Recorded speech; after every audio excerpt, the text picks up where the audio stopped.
জনবহুল এলাকায় রাতের আধারে এক মহিলার কাছ থেকে নগদ 50,000 টাকা একটি মোবাইল ফোন ছিনতাই করে নিয়ে গেল ছিনতাইকারীরা। চাঞ্চল্যকর এই ঘটনাটি সংঘটিত হয় বুধবার সন্ধ্যা রাতে কাঞ্চনপুর শহর সংলগ্ন সুব্রতনগর গ্রামের পঞ্চদ্বীপ ক্লাব সংলগ্ন এলাকায়। ছিনতাইয়ের অভিযোগ নিয়ে প্রশাসনের দ্বারস্থ হন মহিলা।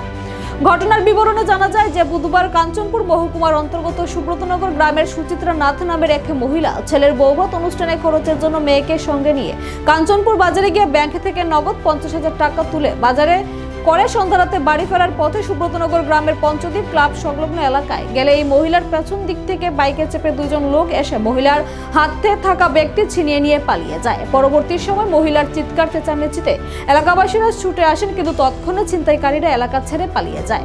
নিরুপায় হয়ে সেই মহিলা কাঞ্চনপুর থানায় একটি লিখিত অভিযোগ দায়ের করেন। এখন দেখার বিষয় ছিনতাইকারীদের আটক করতে কতটুকু সক্ষম হয় কাঞ্চনপুর থানার পুলিশ।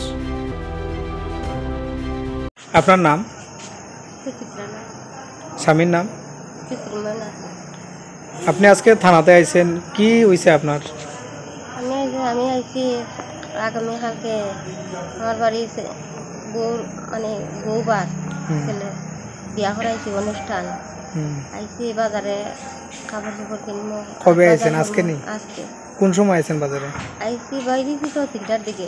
3টার দিকে বিকালে? এরপরে বাইরে আমি আইছি খাবারের দোকানে। আচ্ছা। খাবার লইছি, লইয়া টাকাটা জানছি দেওয়ার কথা, অর্ধেক টাকা আমি খাবারের দোকানও দিব। কত টাকা আনছেন ব্যাগে? আমি 50,000 টাকা উঠাইছি। 50,000 টাকা আমি নিয়ে বাইরেছি। ব্যাগে লইয়া বাইরেছেন?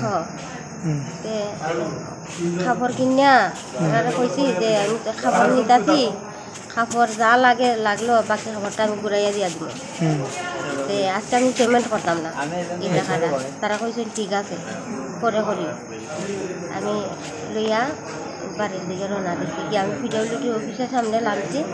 লাগমা এখানে আরেকজন দিদি আছে, আমি 4-5টা শাড়ি লইছি। লওয়ার পরে তারা এখানে তাইনারে পেমেন্ট করার কথা আসলো।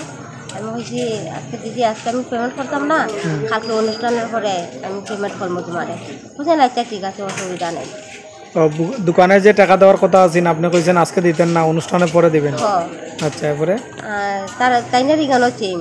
আচ্ছা। কইছেন আচ্ছা ঠিক আছে তুমি এই দিকটা ছাড়ি লাও, এরপরে দিলে ওই। আচ্ছা। কইয়া আমি 2 বাসাত নিমন্ত্রণ করছি, পিডব্লিউডি অফিসে গেছি। গিয়ে আমি নিমন্ত্রণ করছি, তারা বাইরে থেকে ঘরেও ঢুকছে না, পড়ার কথা কইছে। পরে আমার ছেলে কইছে মা তুমি সাইডিয়া আমার ফোন দিও, আমি তোমার বাড়িতে নিয়ে দিয়ে আমার মনে টার্গেট অল্প জায়গা আইসা চল জায়গা আমার মেয়েও আছে লগে। ও আমি যাওয়ার পথে আমি তো তাই আগে আমি পিছনে আস্তায় দেখি নানি বাইক আইছি পিছন থেকে, এরকম তো টুকটুক বাইক গাড়ি তো যায়। আমার দ্বারও থামাইয়া মাত্র থামাইতে দেরি আমার হাতের মধ্যে জাপটা মাইয়া টাকার ব্যাগটা নিতে গিয়ে এখন আমি কইতেও পারলাম না। হাতের মধ্যে কি ব্যাগের মধ্যে টাকা ছিল? এটা কি হাত ব্যাগ আছিল আপনার কাছে? হাত ব্যাগ ঝুলাই না ব্যাগ ওই। এটার ভিতরে আরেকটা মানি ব্যাগ আছে, এটার মধ্যে টাকা, আর ওই যে এটার মধ্যে আমার মোবাইল, বড় ব্যাগটার মধ্যে মোবাইল, তারপরে টাকার ব্যাগ এটার ভিতরে, আর ইয়াতে চেয়ে আমার খাবারের